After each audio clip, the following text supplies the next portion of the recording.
Welcome to the ANEW Insight Podcast, empowering and inspiring your journey to optimal health.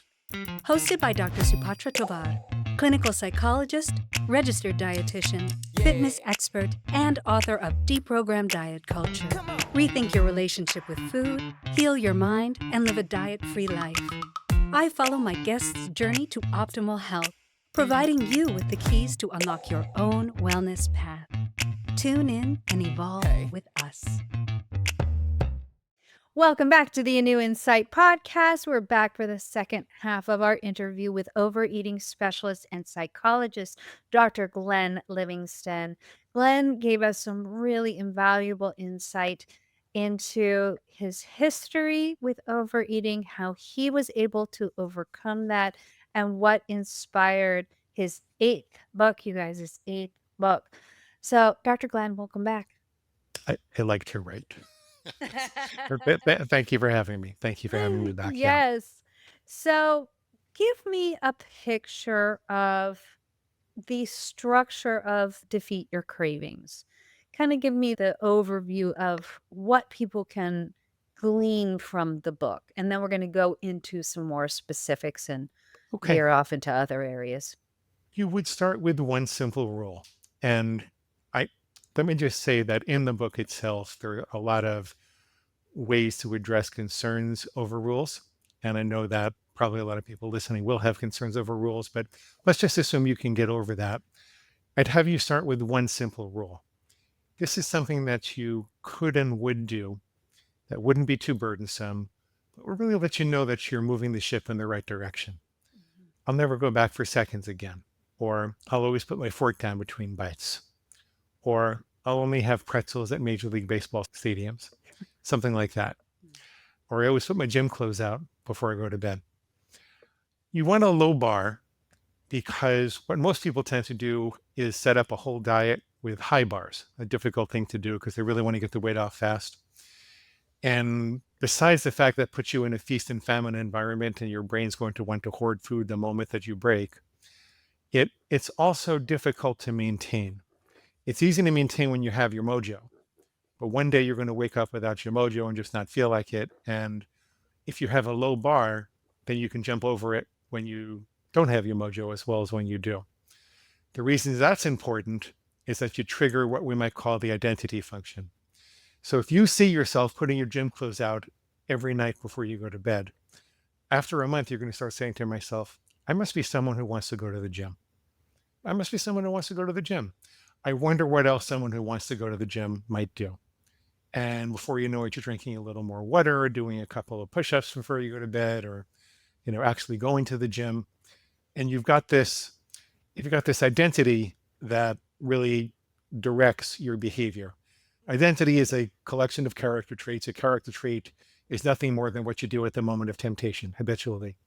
And so you're developing this as a personality so that you don't have to white knuckle it all the time. This is just who I am. You ask people, could you give up chocolate forever? They'll say, absolutely not. You ask them, could you become a person who doesn't eat chocolate? They'll say, maybe. Really interesting. So once you have that one simple rule in place, you use it to bifurcate your thoughts. So any thought that suggests that you will follow the rule is your higher self or you. Any rule that suggests that you're going to break the rule, any thought that suggests you're going to break the rule is your lower self or your food monster or your inner pig or whatever you want to call it. It sounds kind of silly. If you don't know when these thoughts are active, then you don't know when you have to take action. And so setting up this kind of an alarm makes all the difference in the world. Once you set up that bifurcation, then you start to listen for that rebellious part of you this is what we want. We want to stimulate that rebellious part. You start to listen for what it might be saying. When you hear it say something like, oh, come on, it's genetic, your parents were fat, so you're doomed. You say, wait a minute, that's not me, that's my inner pig. Let me take a breath. Let me breathe in for a count of 7 and out for a count of 11. I'm not doing it now because it takes some time, but that helps to get you into your relaxed self, into your parasympathetic nervous system. Another way of saying that is that it tells your brain that there is no emergency. Remember, overeating is your brain thinking that binging is going to keep you alive. That chocolate bar is going to keep you alive. And that there's an emergency that it hasn't right now. That's what people feel like they're not there. That's why they feel like it's so automatic. So we're trying to de-automate that. So you breathe in for a count of 7 and out for a count of 11. The reason that works is that if you were being chased by a hungry bear, you'd be going and you wouldn't have time to breathe out for longer than you breathed in. So we call those 7-11 breaths, and Laurie Hammond taught me that. Then what you want to do is ask yourself, how is the pig lying to me? It usually lies, it tells you a half-truth to be seductive, and then there's a bigger lie. So the half-truth here might be, well, there is a genetic component to obesity. As a matter of fact, it's pretty high, but diet and lifestyle factors are more important. Absolutely. Right?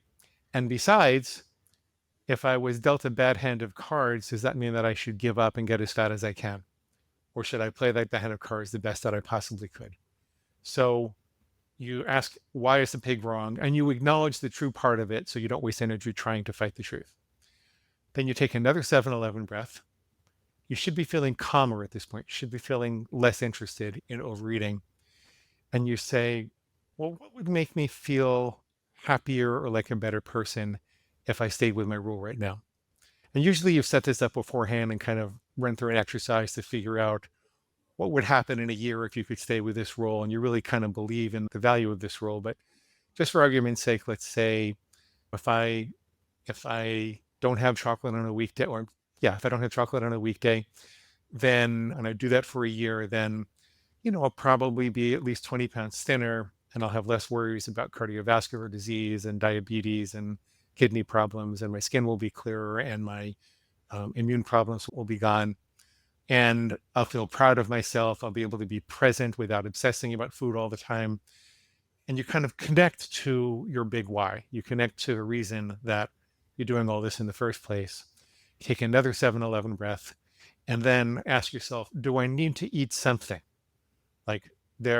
A lot of times the pig will present it as, look, you can have this chocolate bar or you're going to starve.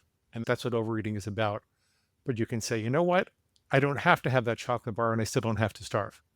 So maybe I need a green smoothie, or maybe I need some protein, or maybe I need some fat, or whatever it is, whatever your dietary philosophy is. Sometimes you need to eat. Sometimes you just need a break. I worked with this doctor one time, and she used to drive over to the convenience store to have a chocolate bar because she was just overwhelmed. And I said, well, why don't you just take the same amount of time for a break? And it hadn't occurred to her because her pig was saying, no, the chocolate bar is what's keeping us alive. It's not the break. So ask yourself, what do you authentically need at that time? Good. Sometimes, yeah. And that's the essence of the technique that we use. Oh, I love that. And I think that we are in alignment on a lot of that. Even though you're using the word rule, for me, it's not about a rule, but it is about increasing that self-awareness in the moment that you are experiencing the craving. If you were to just slow down for a second and really analyze what's going on in the moment, what is that trigger? What is that distress that's coming up for you? And then really, truly asking your body, what do I need? As opposed to what necessarily food. It could be food, and it could be something along the lines of chocolate, or it could be something that some nutrition that your body needs. But just taking that moment, calming yourself down, allows you to have even more of that self-awareness so that you can meet your needs, maybe not in the same way that you were doing before, maybe in a more healthful way. So I think that is so powerful. And I'm sure you tell me a little bit more about the study you conducted that maybe brought you to these conclusions. You saw 40,000